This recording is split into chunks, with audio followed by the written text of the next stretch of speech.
A pergunta pairava no ar úmido do pequeno ateliê, tão densa quanto o cheiro a tinta a óleo e a guarrás. E se o talento por si só não chegasse?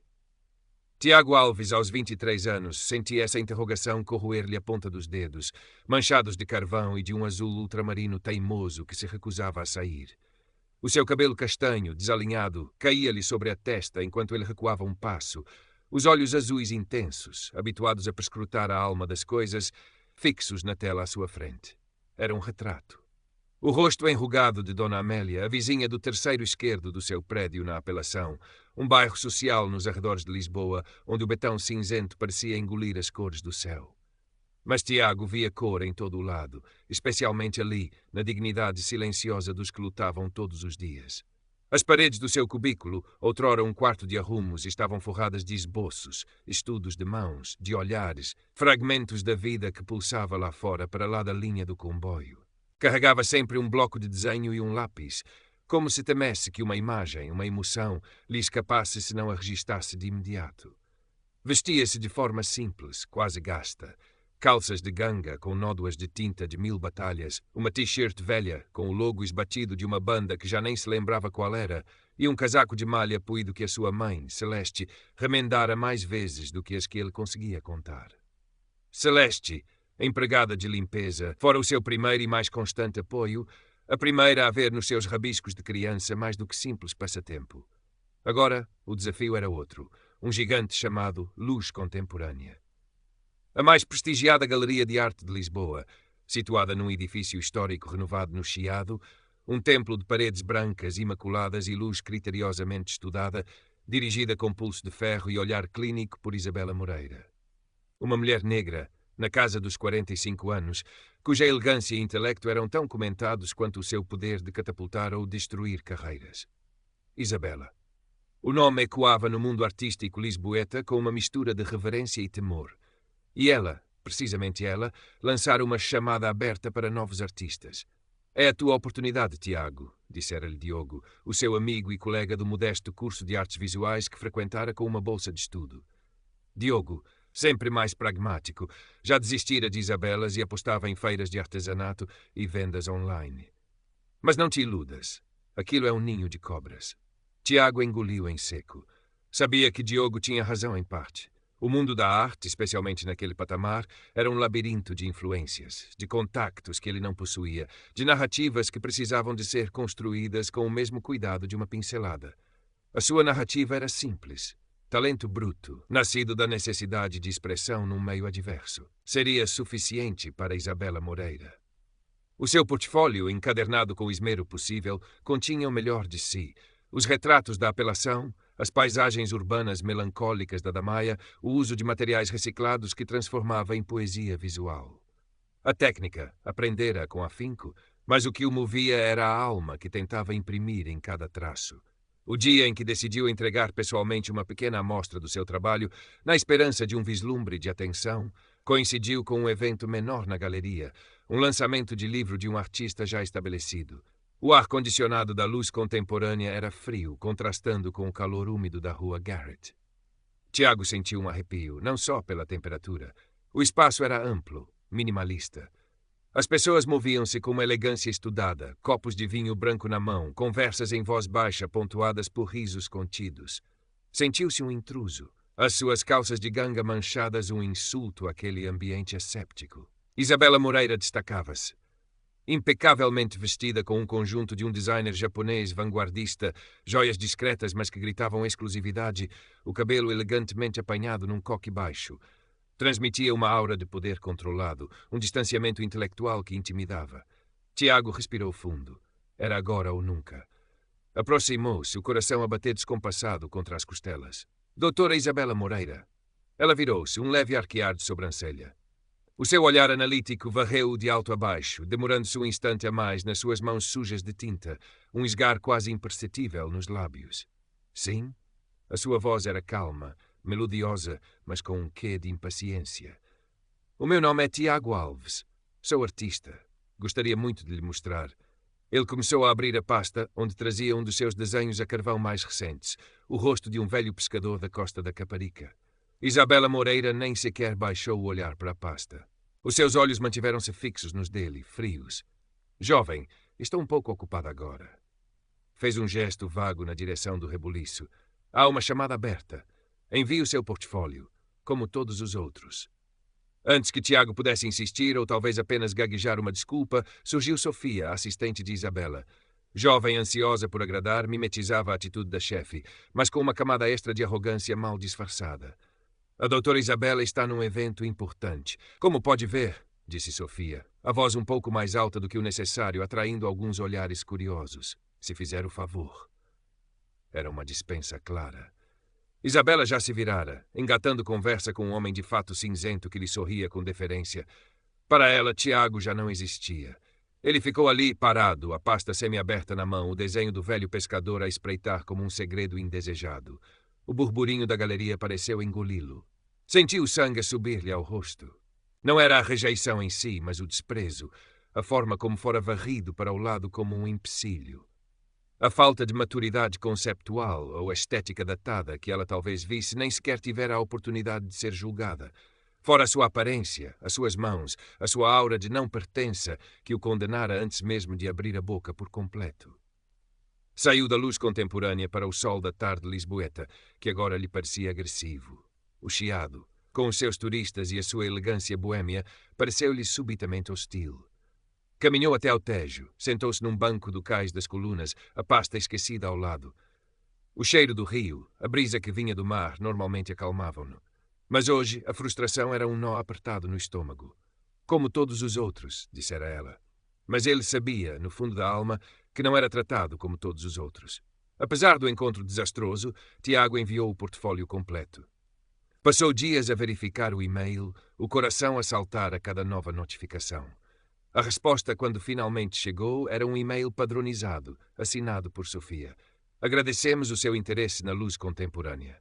Após cuidada avaliação de todas as propostas, lamentamos informar que o seu trabalho não foi selecionado para a presente chamada.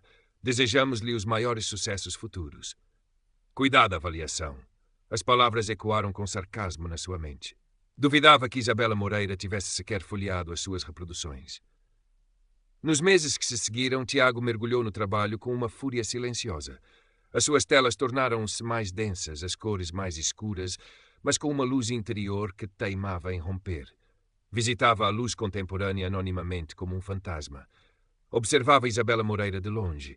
Via elogiar outros artistas em artigos de revistas da especialidade, nas redes sociais da galeria. Alguns eram, de facto, talentosos. Outros, na sua opinião, pareciam mais preocupados com o conceito e a narrativa do que com a arte em si. Notou que Isabela promovia ativamente alguns artistas negros, falando da importância da diversidade, de desconstruir narrativas hegemônicas. E isso confundia-o. Não era ele também uma voz de uma margem, de uma narrativa não hegemônica, mesmo que a sua pele fosse branca? Ou a sua pobreza, a sua origem de bairro social, tornavam-no tipo errado de outro? Diogo tentava animá-lo. Esquece essa gente, Tiago. Há outros caminhos. Olha, vai haver uma feira de arte alternativa na Helix Factory. Podíamos tentar um stand. Mas a luz contemporânea tornara-se uma obsessão, o símbolo da validação que lhe era negada. O anúncio dos selecionados para a grande exposição coletiva de novos talentos da galeria foi como um soco no estômago. Nomes que ele nunca ouvira, outros que lhe pareciam ter mais conexões do que rasgo. O seu nome, claro, não estava lá. Naquela noite, nem a voz rouca de Amália Rodrigues que a sua mãe ouvia na sala o consolou. O seu quarto ateliê pareceu-lhe mais pequeno, as paredes a encolherem-se sobre ele. O cheiro a tinta, normalmente o seu refúgio, sufocava-o. Pela primeira vez, pensou em desistir, em arranjar um emprego a sério, como lhe sugeria por vezes a tia Lourdes. Não vais, disse Diogo, categórico, quando Tiago lhe confessou os seus pensamentos. Vais à vernissage, nem que seja para lhes esfregar o teu desprezo na cara. Diogo tinha uma veia dramática. Não tenho nada para lhes esfregar na cara, murmurou Tiago, e não tenho convite. Arranja-se, e vais, para veres, para aprenderes e para lhes mostrares que não te vergaram. E assim, na noite da vernissage, Tiago encontrou-se de novo à porta da luz contemporânea. Desta vez, Diogo ao seu lado, mais arranjado do que o habitual, quase a vibrar de excitação nervosa. Tiago sentia-se um peixe fora de água. O seu casaco de malha puído uma afronta ainda maior no meio dos vestidos de seda e dos fatos bem cortados. Carregava quase por instinto o seu bloco de desenho de capa dura e um lápis de carvão no bolso interno do casaco. Um amuleto, talvez, ou uma arma. A galeria fervilhava. O barulho das conversas, o tilintar dos copos, os flashes dos telemóveis. As obras expostas eram diversas. Algumas interessantes, outras, para Tiago, herméticas, frias. Sentia-se pequeno, invisível.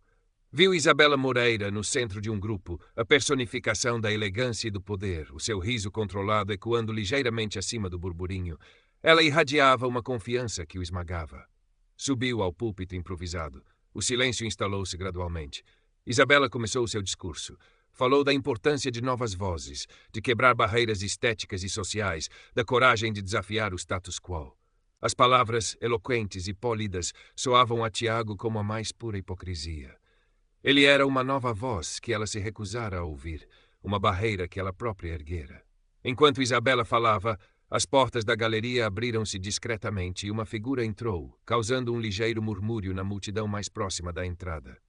Um homem mais velho, cabelo branco farto, um pouco despenteado, envergando um casaco de tweed que parecia ter visto melhores dias, mas que lhe assentava com uma dignidade natural.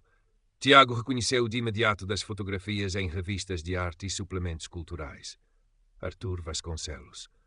O crítico de arte e colecionador mais respeitado e temido de Portugal, conhecido pela sua integridade inabalável, o seu olhar apurado para novos talentos e por não se deixar influenciar por modas passageiras ou pressões de mercado.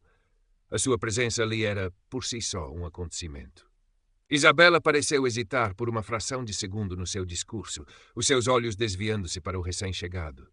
Recuperou a compostura rapidamente, terminando as suas palavras com um floreado sobre o futuro brilhante dos artistas expostos. Desceu do púlpito e dirigiu-se imediatamente a Vasconcelos, um sorriso profissional nos lábios, mas Tiago notou uma subtil tensão na sua postura. Artur, que prazer inesperado, disse Isabela, a voz ainda mais melíflua. Isabela. Cumprimentou Vasconcelos, a sua voz grave e ponderada a impor-se naturalmente. Vim ver o que a juventude anda a criar. Ele começou a percorrer a exposição lentamente, Isabela a acompanhá-lo, explicando os conceitos, as intenções dos artistas. Vasconcelos ouvia, acenava com a cabeça, mas os seus olhos, por detrás de uns óculos de aros finos, eram perscrutadores, quase clínicos. Tiago observava-o de um canto, fascinado e intimidado. Era o tipo de validação que ele sonhava, mas que parecia pertencer a um universo paralelo. Vasconcelos parou em frente a uma instalação particularmente conceptual, uns quantos objetos do cotidiano dispostos de forma aparentemente aleatória. Ouviu a explicação de Isabela e depois disse, simplesmente, interessante. Não havia entusiasmo na sua voz. Continuou o seu percurso. E então aconteceu. Os seus olhos encontraram os de Tiago. Talvez fosse a intensidade do olhar do rapaz ou a forma como ele se encolhia no seu canto, destoando do resto. Ou talvez... E esta ideia fez o coração de Tiago dar um salto. Talvez ele o reconhecesse de algum lado. Tiago tinha há uns meses participado numa pequena exposição coletiva num centro cultural de Benfica, um evento sem qualquer repercussão mediática, mas onde expusera o retrato de Dona Amélia. Seria possível? Artur Vasconcelos desviou-se ligeiramente do seu percurso oficial com Isabela e caminhou na direção de Tiago. O burburinho à volta deles diminuiu. Isabela seguiu, uma expressão de ligeira perplexidade no rosto. Meu jovem, disse Vasconcelos, a voz surpreendentemente gentil. Ele olhou para o bloco que Tiago segurava instintivamente contra o peito. Também é artista? Tiago sentiu a garganta seca. Eu tento, senhor. Posso ver? Perguntou Vasconcelos, apontando para o bloco. Com as mãos a tremer ligeiramente, Tiago abriu o bloco. Não nas páginas com os seus desenhos mais elaborados, mas numa página onde, naquela mesma tarde, frustrado, esboçara rapidamente o rosto de um trabalhador da construção civil que vira no metro, o cansaço e a dignidade gravados nas suas feições. Um simples esboço a carvão, mas carregado de emoção. Vasconcelos pegou no bloco com um cuidado inesperado. Observou o desenho em silêncio por um momento que pareceu uma eternidade a Tiago. Isabela aproximara-se. O seu sorriso profissional aparecia cada vez mais forçado. Sofia, a assistente, pairava atrás dela, os olhos arregalados. Finalmente, Vasconcelos levantou a cabeça. Um brilho diferente nos olhos. Isto, disse ele, e a sua voz, embora não alta, ressoou pelo silêncio que se instalara à sua volta. Isto tem alma. Ele olhou diretamente para Isabela Moreira. Isto é força. Isto é honestidade. Surpreende-me não ver um talento como este nestas paredes, Isabela.